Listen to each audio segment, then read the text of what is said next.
పేరు నా పేరు శోభారాణి. శోభరాణి గారు. మీరు మల్కాజ్గిరిలో జరుగుతున్న ఎలక్షన్స్కి ఎవరికి సపోర్ట్ చేస్తున్నారు? నేను మోదీ గారికి సపోర్ట్ చేస్తానండి.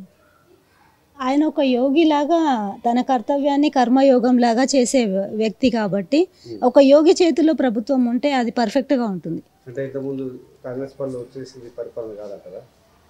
అవకతవకలన్నీ జరిగే అవకాశాలు ఉంటాయి ఎక్కువ. ఒక యోగి చేసే బాధ్యత కరెక్ట్గా చేస్తాడు, పర్ఫెక్ట్గా ఉంటుంది. అది ఆయన పరిపాలన ధర్మయుతంగా ఉందని నా ఫీలింగ్. అది ఆ యోగి చేస్తే ఆ కర్తవ్యాన్ని తప్పు పట్టడానికి అవకాశం లేకుండా ఉంటుంది. అందుకని ఆయన పరిపాలన బాగుంటుంది అన్న ఉద్దేశంతో ఆయనకి ఓటేద్దాం అనుకుంటున్నా. మరి అంటే మీరు డైరెక్ట్ మోడీ గారికి వేయలేరు కదా, మల్కాజ్గిరి నుంచి ఎవరికి వేస్తున్నారు? విఠల్ రాజేందర్, ఈటల రాజేందర్ గారు. ఆ ఆ పార్టీ తరఫున ఎవరు నిలబడుతున్నారో ఆ వ్యక్తి కూడా ఎలాంటి వ్యక్తి అనేది చూసి ఓటేయాల్సి వస్తుందండి. గురించి మీకేం తెలుసు? నాకు తెలిసినంత వరకు ఈటల రాజేందర్ మంచి మనిషి. ఓకే. ఇంతకుముందు టీఆర్ఎస్ ప్రభుత్వం ఉన్నప్పుడు కూడా ఆయన మీద చాలా ఆరోపణలు వచ్చాయి కదా, దాన్ని కూడా సరిగ్గా చేసినటువంటి వ్యక్తి కాబట్టి మంచి వ్యక్తి అని నా ఫీలింగ్.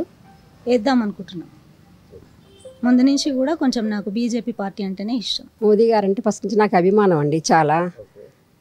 హిందూ మతం గురించి కూడా చాలా నాకు ఇష్టం. హిందూ మతం అంటే మోదీ గారి వల్లే మనకి రామ మందిర నిర్మాణం జరిగింది. ఎన్నో సంవత్సరాల నుంచి అది జరగలేదు.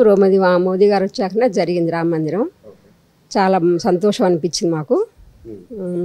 మోదీ గారికే మా ఓటేస్తాం. మోదీ గారు అంటే చాలా అభిమానం. బీజేపీకే సపోర్ట్ చేస్తానండి. మోదీ గారికి సపోర్ట్ చేస్తాను. మోదీ గారి గవర్నమెంట్ వచ్చినప్పటి నుంచి బాగుంది అనిపించింది.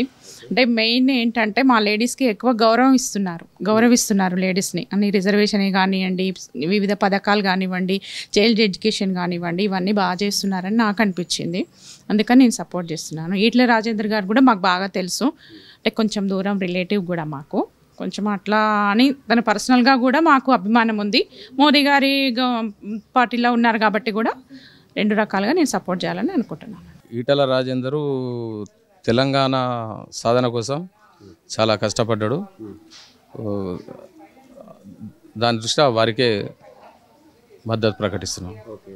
ఇప్పుడు మరి ఈటల రాజేందర్కి ఇస్తే ఇప్పుడు మోడీ సెంటర్లో మోడీ గారు ఉన్నారు కదా, మోడీ గారికి గురించి ఏమైనా మీకు ఇన్ఫర్మేషన్ ఉందా? మోదీ గారు దేశం కోసం, ధర్మం కోసం బాగా కష్టపడుతున్నారు. దానికోసం మేము బీజేపీకి ఓటేస్తున్నాం.